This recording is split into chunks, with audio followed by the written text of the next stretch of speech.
Science সিটিকে আপনাকে পূর্বশরীরে দাওয়াত করেছে জিকেদের মধ্যে জন্য আগামী 12ই জানুয়ারি। আপনি কি যাচ্ছেন? আপনি যদি যান আমরা তাহলে এখান থেকে যাবো। বিষয়টা একটু বলেন, একটু পরিচয় করলে খুব ভালো। তো আপনারা একটা প্রশ্ন শুনতে পেলেন, প্রশ্নটার ব্যাপারে আমি একটু ছোট্ট করে জবাব দিচ্ছি। আপনারা জানেন আমরা দিনের খেদমতে দাওয়াত গ্রহণ করি, দিন প্রচারে, ইসলাম প্রচারে, হক প্রচারে দাওয়াত গ্রহণ করি। তো আপনারা সোশ্যাল মিডিয়াতে দেখেছেন পীরজাদা হযরত মাওলানা শাহীম সিদ্দিকী সাহেব হুজুর তিনি জামিয়ায় এসেছিলেন এবং জামিয়ায় এসে তিনি আপ্লুত এবং সেখানে যা যা বার্তা দিয়েছেন মিডিয়াদের সামনে সেগুলো চলছে যথেষ্ট সোশ্যাল মিডিয়ায়। উনি ওই দিন আমাকে দাওয়াত দিলেন, বললেন আমার ওখানে জিকিরের মজলিস হয় মাসে মাসে, তো সামনে জিকিরের মজলিসটা আছে 12ই জানুয়ারি, তা আমি আপনাকে দাওয়াত দিচ্ছি, আসবেন। উনি আমাকে দাওয়াত দিলেন। পরে উনি নিজেই ওনার নিজের হাতে আমার ডায়েরিতে ওই তারিখে দাওয়াত লিখেও দিলেন। এখন পর্যায়টা এই জায়গায়।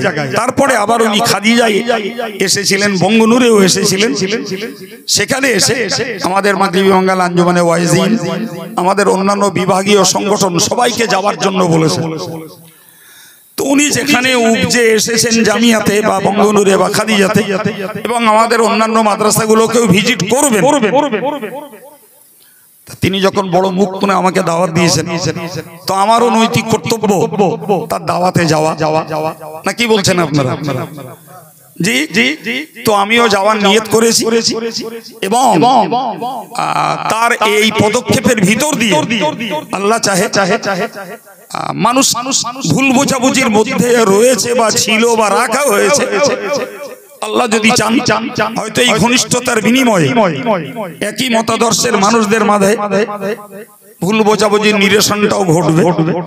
আমরা দেখছি একদিকে আসিফুল্লাহ সিদ্দিকী সাহেব এবং শাহীম সিদ্দিকী সাহেব হুজুর তারা দুজনাই এই ব্যাপারে যথেষ্ট আগ্রহী যে আমাদের মধ্যকার দূরত্বটা মিটে যাক, আমরা ঘনিষ্ঠ হই, ঐক্যের সঙ্গে দেশ জাতি এবং দিনের খেদমত করি।